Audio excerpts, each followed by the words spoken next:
We're so excited and so stoked. I have to say the catchphrase, so stoked to bring this next guest to the Rail Talk studio. He is the founder and the publisher of the Paulick Report, Ray Paulick. Welcome to the show. Hey, thank you so much. Appreciate it. We're so stoked to have you. For real stoked. And I'm excited to talk to you because when my days at the TDN, I wasn't allowed to acknowledge that you existed, Ray. Like being a competitor, you guys obviously do a great job, but it's good to be able to tell you that face to face. Where are you now? You're out in California, right? Yeah, we kind of split our time between Lexington, Kentucky, and Del Mar, and so I'm in Del Mar awaiting the opening of the summer meet on Saturday. Yeah, I mean, there are worse places to be than Southern California in July. Yeah, it's a little cooler here than it is in Kentucky and in New York. Yeah, so far we haven't had any lightning strikes or trees, knocked down from wind. I saw what happened at Saratoga. That's kind of scary. You're living right. So let's start with this. You've been reporting a little bit on this. We talked about it last week on the show when Jon was off gallivanting in Western Canada. The Game of Silks potential meltdown. For anybody who hasn't tuned in, Game of Silks was basically like a fantasy / crypto investment horse racing game, and they're freezing operations temporarily. Doesn't usually seem like those things come back into being in the crypto world after they freeze operations. You haven't done full reporting on it, but people have reached out to you, I'm sure, with their stories. What have you learned so far about the status of Game of Silks? Well, first of all, I'm not a gamer, so I haven't been involved with it at all. When NFTs first, sort of became part of our vocabulary, or non-fungible tokens, I tried to understand what the hell they were. And somehow someone took a game of horse ownership, but not real horse ownership, and paired it with NFTs. So we have two things I don't understand that were thrown together with cryptocurrency, a third thing. And it's just, to me, the NFT craze seems to have died down quite a bit. I guess after the Donald Trump superhero NFTs sold out, it's been all downhill since then. So I don't really, they had investment from the Jockey Club, from NYRA. I believe TaylorMade Stallions or TaylorMade Farm was involved in it too. And I guess there's nothing wrong with trying to promote something that will expand the game, expand knowledge of it, ownership. But you have to be, you have to discriminate a little bit.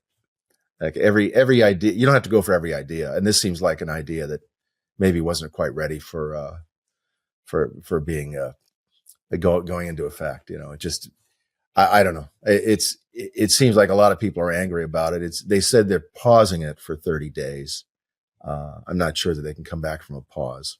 Yeah. And I can tell you, Ray and Joe, that as a horse owner, I invested. I bought 3 of these horses, digital horses, for lack of a better term, through Game of Silks.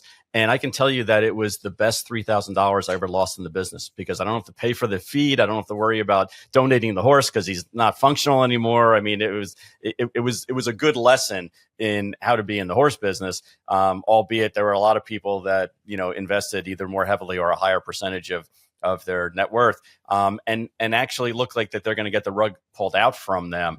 But I think as a concept, though, guys, don't you feel like that to introduce people and get a new audience, that it made sense at a certain level? Now, whether or not people were going to make money on it is kind of a different story. But I'm going to transition that same thought process into our other favorite investment / fan club, which is My Racehorse. And I know, Ray, you have some ideas on My Racehorse, and you actually, before the show started, were talking to us a little bit about the fact that My Racehorse, actually made some sense in certain sectors of the industry. I'd love to hear your thoughts on that.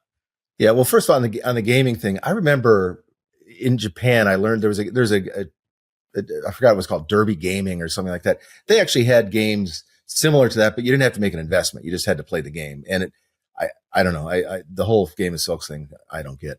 My Racehorse it has to be called an investment because of all the hoops they had to jump through to get SEC approval. But anybody that gets involved in horse racing should know that it's not an investment where you have a better than average chance of making money, because the economics aren't there. It's been that way for a long time, that purse money is about a third of the actual costs of having horses and the purchase price of horses. So you don't get into it to make money. You get into it to have fun. If you're really, really good at it, if you get involved in the breeding end of it, you can make money.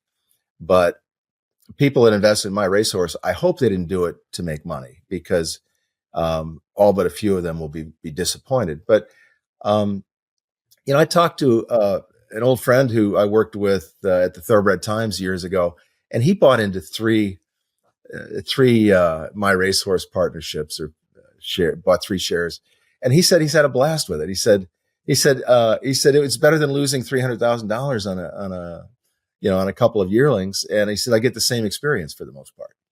So I think I don't know if you'd get the same experience. I would pause on that one. I don't think that you necessarily get the same experience as being able to do even intangible things like pick your silks out, or name your horse, or pick the trainer, or where they're going. I mean, there's a lot of benefits, I think, in owning that micro shares don't lend themselves to.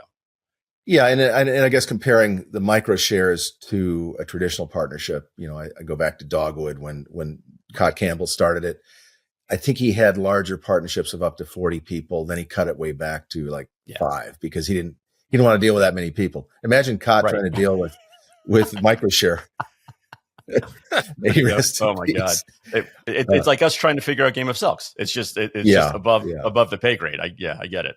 But I think that my racehorse does provide kind of a service to get novices involved. They're making money. Michael Barons is making money on it. It's because it's the way it's structured. And as long as they can keep coming up with a good horse now and then, I think the experience will continue. Right. Yeah. Go ahead, John. No, I was gonna say, and I thought it was interesting that when they sold the breeding rights to seize the Gray, that it was interesting because it dictated basically where they were going to run the horse next. In the schedule, it talks about how they get, I think it's a $3 million bonus if they win the Jim Dandy, and it was a lot less if they won any other Grade 1, i.e. the Haskell. Mm-hmm. So it pretty much showed me, again, I'm a Jersey guy, I'm a Haskell guy, but it showed me what the bigger scope of the breeding industry thinks of the Haskell versus the Jim Dandy. Is there a difference in your mind, Ray, between the two, or is it just that's just what the breeders like? The Haskell has been a popular race for breeders for a long time, I think.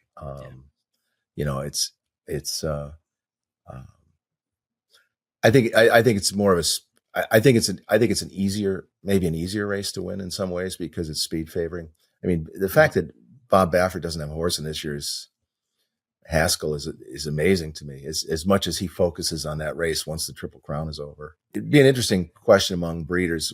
What are the 3-year-old, rank the 3-year-old races in importance in terms of the races you would want to win for a stallion that's coming to your farm? And obviously the Derby is number one, but I'm not really sure where you go from there. Travers probably. Yeah. Travers. Yeah, I think Travers, and then probably Belmont.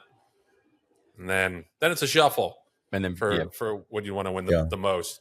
Going back to my racehorse thing, I agree that I think in general, like anything that introduces people to the game and lowers the barrier to entry is a good thing, because we cannot be turning away any kind of opportunity to bring new fans and new investors into the game, no matter at what level. Mm-hmm. So you can get into the economics of it and get down into the weeds of, well, is this really an investment? Is this a scam? Is it somewhere in the middle? I think, as long as the people that are participating are getting something out of it and we're bringing new eyes and new wallets into the sport, that's something that we need to always be behind. But just another thing that I think is going to help with the fan base and with, the public perception of racing is decreasing breakdowns and making the horses more safe. Ray, you've been in this game for a long time.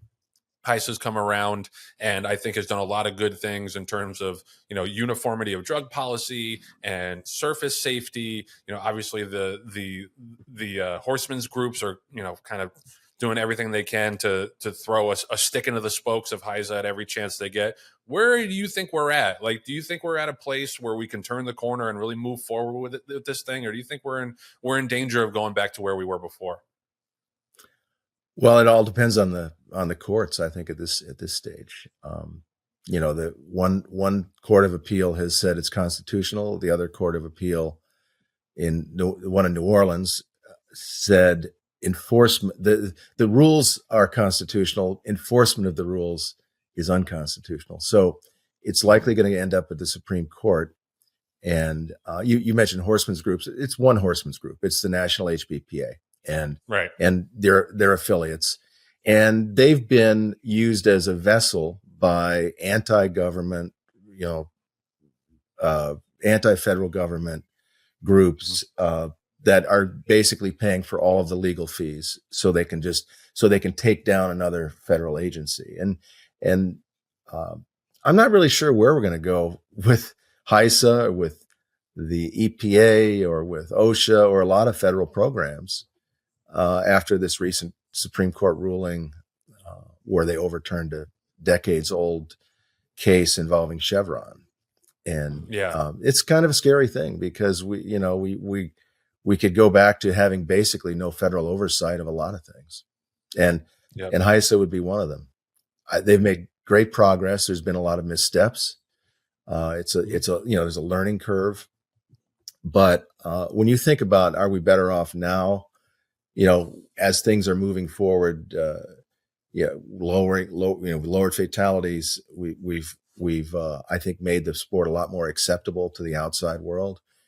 And can you imagine going back to a state by state system that we had before, where guys like Jorge Navarro and Jason Service were just making a mockery of the game, and there was no accountability for fatalities with racetracks or horse people. So It's not a good thing if we have to go back to that. Anytime anybody says Supreme Court now, I get like a chill down my spine. Just anything that comes out of the Supreme Court these days is something, in my mind, that makes America worse off. And if this goes up to the Supreme Court, I don't have great faith that they're going to do the right thing. Go ahead, John. No, I was going to say, with regard to safety, and now a lot of the racetracks are actually installing a third surface, an all-weather surface. It used to be where people would say anecdotally it's safer on the all-weather, but I think now they have actually some science behind it, and major racetracks, Gulfstream and Belmont are implementing this additional surface. Do you think that's going to be a positive thing in the long run for the industry as well? I think the synthetics are especially good, as I think it was the people from McKinsey who pointed out that they're especially good in circuits that race during the wintertime, when you've got all kinds of weather. Turfway Park is a good example. Track that used to lose days at a time from freezing, then thawing, then freezing, creating a really unsafe surface, and they just couldn't do anything with it. So I think synthetics are especially good for winter tracks. Places like that race year round. Right. Charlestown, Penn National, the Belmont. I think the Belmont solution is good, running on synthetics in the wintertime. The other thing that's happening that's really positive is that they're making dirt surfaces more safe. There's been a lot of advancements in making the dirt tracks better, and if they can do that, then that's great. Yeah. No, totally. And I wanted to get both of your takes on this, because I saw a story of Kevin Attard, who is one of the top trainers at Woodbine in Canada, talk about potentially sending horses down to Belmont once Belmont is full-time synthetic in the winter. Because there's a lot of horsemen in New York that are really not happy about this move. And I get it. Like, if you have a bunch of dirt horses and you've been supporting the product at Aqueduct in the winter for a long time, you kind of feel like you're being uprooted forcefully. The flip side of that is nobody likes the Aqueduct winter program. Right. Like, from a betting standpoint, it's bettable. And I just think that something needs to be done to shake up that environment. And if it helps, if it gets more turf horses from Woodbine who don't want to go all the way down to Gulfstream, I think that that's kind of the way to go. John, actually, I kind of want to start with you on this. Like, you race a lot of horses at Woodbine. What have you found over the years in terms of how the horses have performed, how they've held up, and your thoughts on the Belmont move? Would you send horses now down to New York in the winter potentially?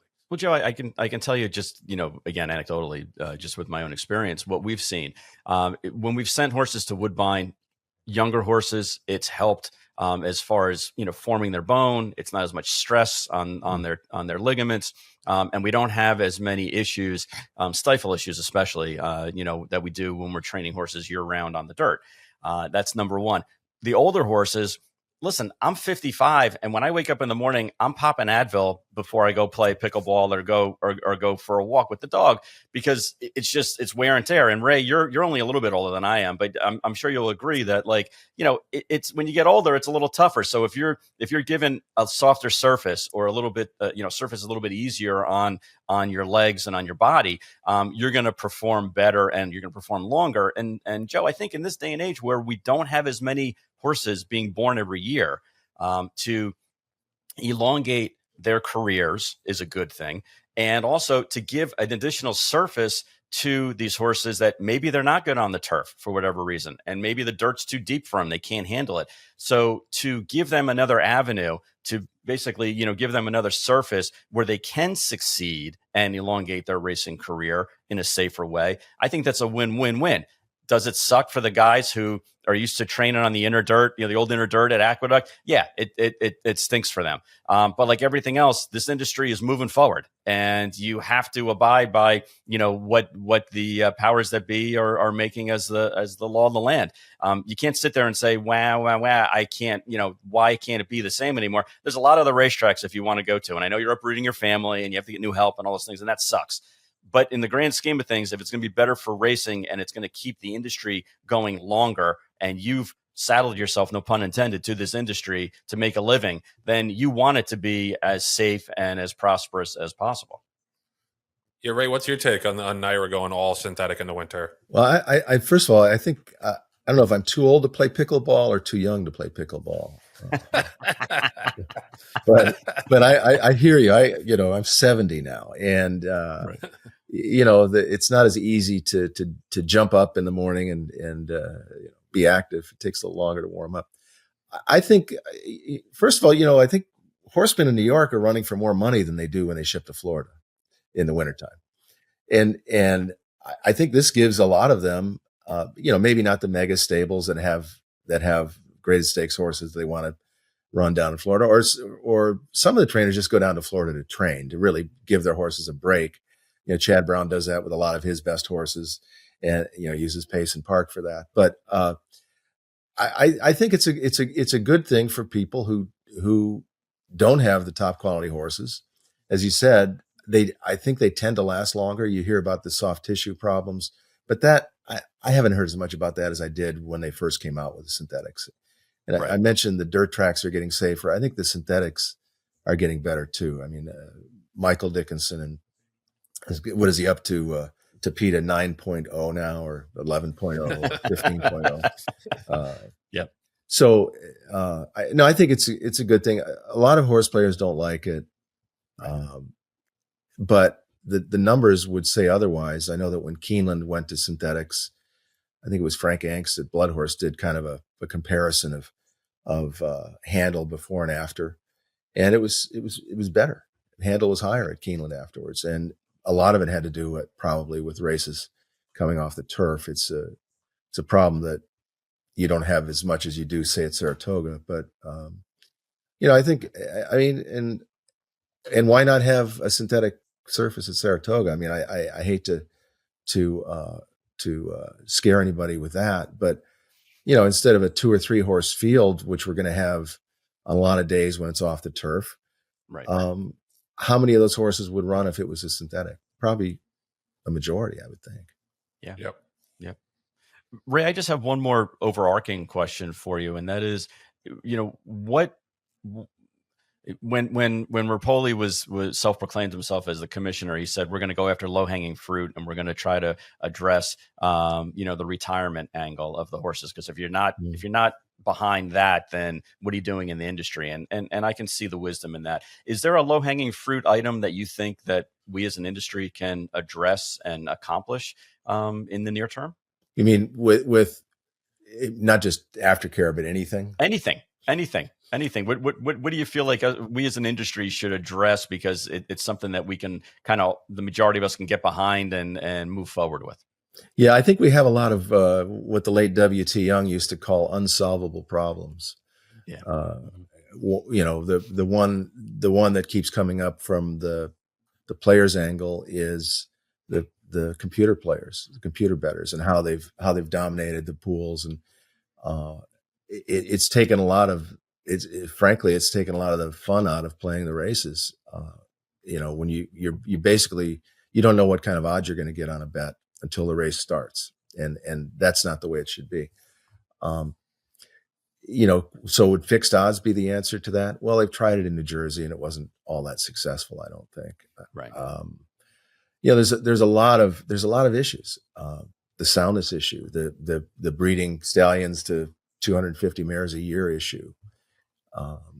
I'm not sure that any of them. I think there's a problem with integrity at the horse sales. There's just, and these are all things that Rapoli has mentioned, by the way. I mean, the more he talks, the more I think maybe he's not as crazy as I thought in the beginning, because he has identified, it's fairly easy to identify problems.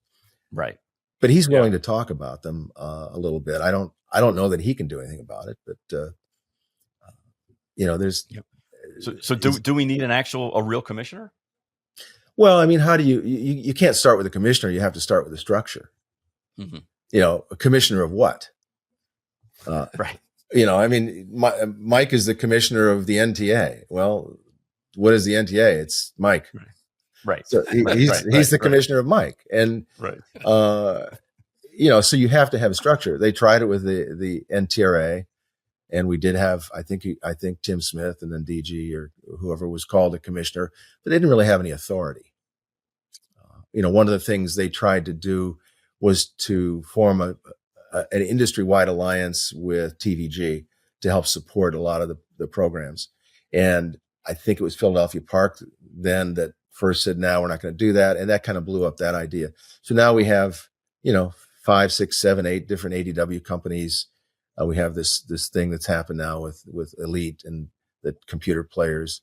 So you have to have the structure first. And I'm not really sure that we can ever get there unless this might not pass antitrust. But if you take, I don't know, the 5 leading racing organizations would be, Stronach, Churchill, NYRA, Keeneland, Delmar.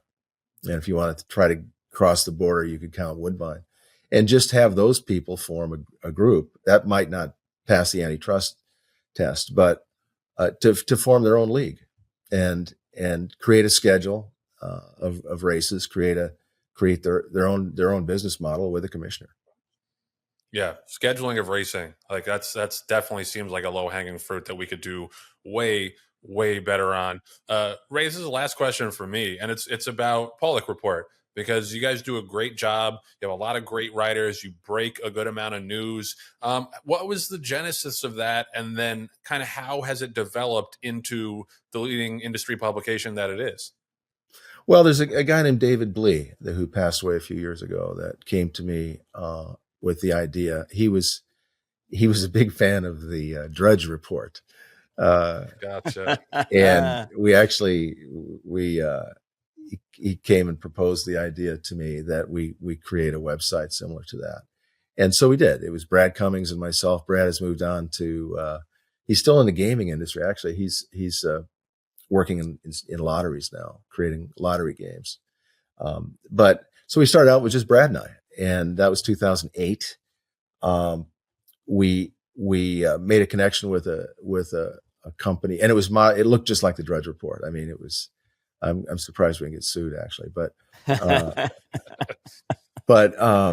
then we developed a site that was a little more robust and added, one person at a time, and we've kind of been with really good staff. Natalie Voss has won multiple Eclipse Awards. Her husband, Joe Neville, is excellent.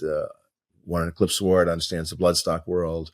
Chelsea Hackbarth is a really talented writer and those three all are hands-on horse people. So it really helps. I'm not. So it really helps to have people that understand a lot of the issues that we cover, both from, the HISA regulatory end of it. Plus we have a lot of articles on horse care and off-track thoroughbreds. We're big supporters of thoroughbred aftercare. So it's evolved. It's there's not too many breaks. It's this game. There's not. Everybody thinks, oh, you must be really busy during Keeneland because there's races in Lexington when I'm there, and it's like, no, Keeneland's actually slower than a lot of the times. It's It's the rest of the year that's busy, as you guys know.